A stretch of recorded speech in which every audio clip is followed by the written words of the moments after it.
ఈ 2023వ సంవత్సరంలో చివరి సంకటహర చతుర్థి ఎప్పుడు వచ్చింది అనేది మనం ఈ వీడియోలో తెలుసుకుందాము. అలాగే స్వామిని ఏ నామంతో పిలుచుకోవాలనేది కూడా తెలుసుకుందాము.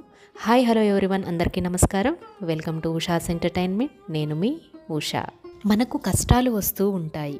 ముందు జన్మల్లో మనం చేసిన పాపకర్మల ఫలితాల వల్ల కానీ, అలాగే ఈ జన్మలో కొందరు దుర్మార్గులు స్వార్థపరుల్ని మంచివాళ్లగా నమ్మి మనం స్నేహం చేయడం వలన మనకు కష్టాలు సంకటాలు అనేవి వస్తూ ఉంటాయి.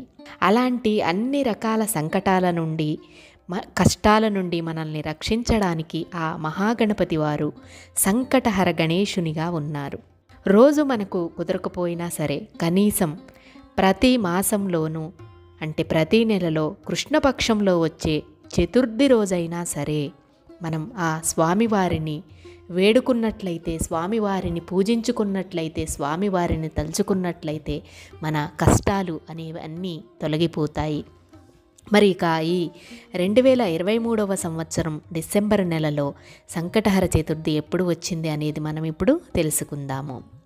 స్వస్తి శ్రీ చాంద్రమానేన శ్రీ శోభకృతనామ సంవత్సరం దక్షిణాయనం హేమంత ఋతువు మార్గశిరమాసం కృష్ణపక్ష చవితి తిథి డిసెంబర్ 30వ తారీఖు శనివారం 2023వ సంవత్సరంలో ఉదయం 8:17 నుండి 31 ఆదివారం ఉదయం 10:10 వరకు తిథి అనేది ఉంది.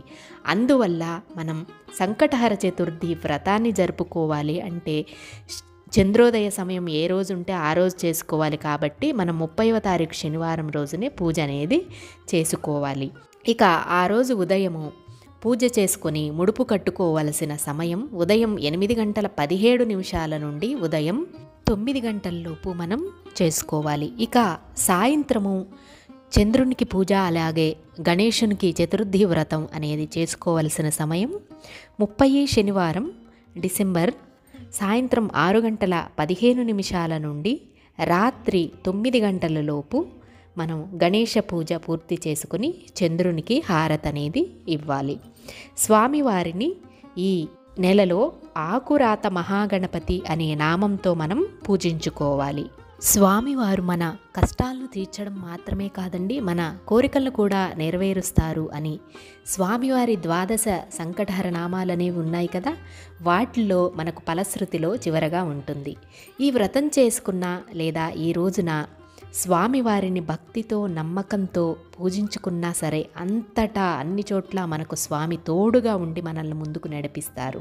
ఈ సంకటహర చతుర్థి వ్రతాన్ని ఏ విధంగా చేసుకోవాలి, ముడుపు ఎలా కట్టాలి, వ్రత నియమాలు ఏమిటి అని మనం ముందుగా చేసుకున్న వీడియోలో ఉంది కదా, అందుకే ఇప్పుడు చెప్పడం లేదండి. ఆ వీడియో లింక్ నేను డిస్క్రిప్షన్లో ఇస్తాను, కావాలనుకున్న వారు క్లిక్ చేసి చూడవచ్చు. విన్నారు కదండి. మరి మీకు ఈ వీడియో నచ్చితే మర్చిపోకుండా లైక్ చేసి షేర్ చేయండి. Thank you for watching.